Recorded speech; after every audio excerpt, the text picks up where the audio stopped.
Alors le Zohar ce matin, Nishmat Moshe Buzaglo Bar Rivka. Il dit ici, Tachazé, viens voir Rabbi Shimon Chaim nous dit, Zakaïn et Nun Tzadikaya, dit Genez Leo Kama Tavin La Walma. Les tzadikim sont chanceux parce qu'Akadosh Baruch Hu leur réserve une grande récompense pour le monde à venir. Okay? Il dit, Velet Atar Pnima Bechol Inun, Ke Inun de Yad Eraza de Mareon. Et ceux qui reçoivent le plus de récompenses, c'est le tzadikim qui connaissent les secrets de leur maître. Okay? Qu'est-ce que c'est connaître le secret de leur maître? Et il se colle à ces secrets chaque jour. Al ilen sur ce tzadikim ketiv ain lo ra'ata Elohim zulatecha ya'aseh lemcha kelo. Ça c'est quelque chose que personne ne peut voir que ce tzadikim. Qu'est-ce que c'est se coller au secret de leur maître? Alors on va donner un exemple. Ken? Il dit ici le Zohar, il dit ilun דחקין למילה דחוכמתה ודאיקין לה ומחכן לה למידה ברירה דמילה ושתמודה למרון. Ceux qui voient quelque chose d'intéressant, ils vont aller chercher le sod, le secret derrière cette chose. Alors par exemple la prière. La prière, okay? Je vais vous donner un exemple. Regarde, dans la prière, il y a des gens qui disent aujourd'hui dans notre 2020, il y a des gens qui te disent, tu sais, depuis qu'il y avait le virus, okay, les gens priaient chez eux et les gens te disent, je n'ai jamais eu ce sentiment de concentration. Chez moi, il n'y a pas de vitesse. Je me suis concentré dans la prière. Vous croyez que c'est bon ça? Ça c'est le Yetzer Hara. Pur Yetzer Hara. Ils voulaient habituer les gens de rester chez eux. Alors quoi, on fait plus minyan? Alors le Chachamim qu'ils ont dit qu'il faut 10 personnes, et la Torah qui dit qu'il faut faire la Kedusha, le Kaddish, quoi, on fait plus ça? Quoi, ils savaient pas que prier chez soi, seulement quoi, qu'est-ce qui arrive? Ils sont habitués, ils disent chez eux, c'est tranquille. Alors le gars, il se lève à 9h, à 10h, il fait sa prière comme il veut, il n'a pas de travail ce jour-là, alors, mais c'est pas une vie ça. La vie, c'est de se réveiller tôt, aller à la prière, aller au travail, ça c'est la vie, la cour de la vie normale. Okay? Les gens se sont habitués à une vie tordue. Et malheureusement, ils la voient belle. Okay? Mais une chose, oui. Une chose qu'ils ont, oui, raison, que quand ils étaient chez eux, ils avaient plus de temps à méditer sur la prière. Ils peuvent faire la même chose à la synagogue. Ils peuvent faire exactement la même chose à la synagogue. Prends ton temps. Personne. Je compte Izri Alek. Qui c'est qui court après toi? Fais à ton rythme. Ah, le Hazan est déjà ishtabah. Laisse le Hazan. Si tu ne peux pas prier en rythme du Chazam, laisse-le. Prie à ton rythme. Concentre-toi. Alors voilà, par exemple, il dit le Zohar, ceux qui cherchent la Chokhmah, ceux qui cherchent le derrière texte. Qu'est-ce qui se trouve derrière le texte? Alors par exemple, qu'est-ce qu'il nous dit le Rabbi Ben Ishraï? Qu'est-ce qu'il nous dit la Halacha? Il y a un verset qui emmène la parnassa du jour à la personne. Chaque jour, tu dois dire ce verset minimum 3 fois.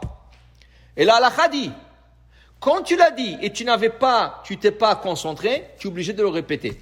Le verset s'appelle Poteach et yadecha umasbia lechol chay ratzon. Alors tu as dit Poteach et yadecha umasbia lechol chay ratzon, tzadikanam chodachav chasim amasav. Tu arrives déjà, Vaivarech David. Vaivarech David et Adonai elene kol hakal. Tu dis aïe. Quand je dis Poteach et yadecha, je l'ai dit trop vite, j'avais même pas le temps de penser. Qu'est-ce qu'il dit le Shulchan Aruch? Tu dois arrêter. Tu es obligé de dire là-bas, Poteach et yadecha, parce que le premier n'est pas valable. Tu comprends? Tu le dis 3 fois par jour. Pourquoi? Pour qu'au moins sur le 3, une fois, ça serait correct. Mais selon la halakha de Shachrit le matin, le premier Poteach et yadecha, il y a 2 Shachrit.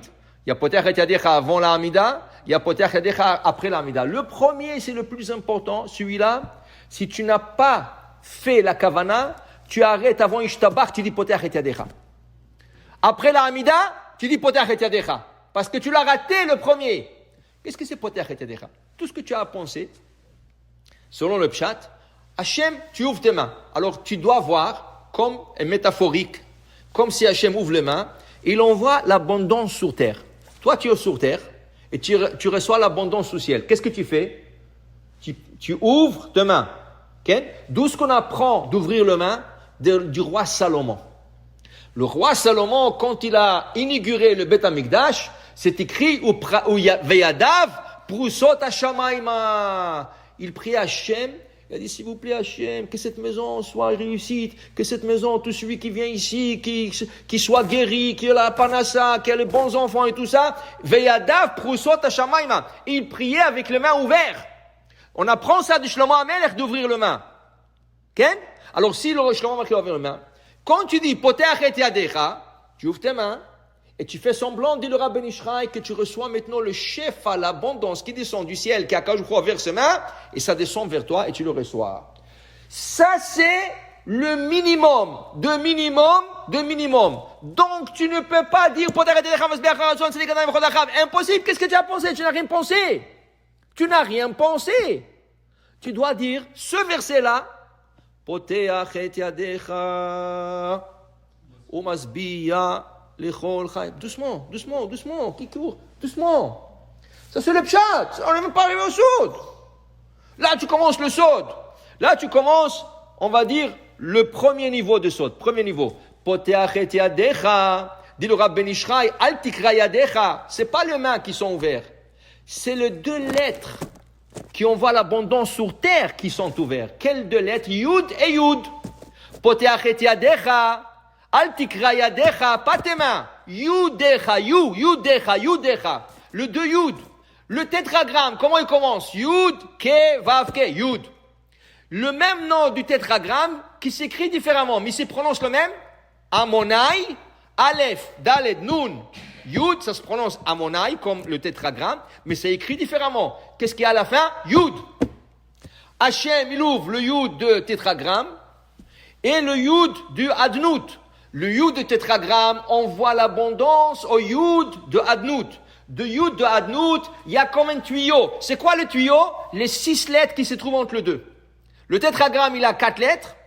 Le Adnout, il a 4 lettres. Si tu prends le Yud et le Yud, entre les deux Yud, il y a 6 lettres. Les 6 lettres sont comme la lettre Vav. Donc, tu dois visualiser. Poteach et Yadecha. Tu ouvres tes mains. Et Yudecha. Yud et Yud. Et le Vav au milieu. Et le Vav, il est Tsinor. C'est comme un tuyau qui emmène. Comment? Regarde le Tsinor. Tsinor, c'est quoi? Tsinor, c'est un tuyau. Tsinor, le même lettre que Ratson. Alors quand on dit Umasbia lechol chai Ratson, Ratson c'est Tsinor, c'est le tuyau qui envoie l'abondance dans ce monde. Ça c'est même pas, on n'a même pas commencé encore. C'est ça qui dit le Zohar ici. La récompense pour ceux qui veulent savoir et qui vont approfondir après ce cours, ils vont aller ouvrir le Rav Ben Ishraï, ils vont aller ouvrir des livres, ils vont ouvrir la halakha bechlal. La halakha, alors laisse la kabbale, la halakha. Qu'est-ce que la halakha dit si tu n'as pas fait la kavana poteach et yadecha? Tiens? Alors va apprendre ça. Alors tu veux te coller au secret de la Torah. Alors il dit ici, le Zohar, Ain lorata elokim zulatecha, la récompense qu'Hachem te réserve, personne ne peut le savoir. Ça c'est la plus grande récompense que tu peux avoir. Baruch Adonai le'olam. Amen ve amen.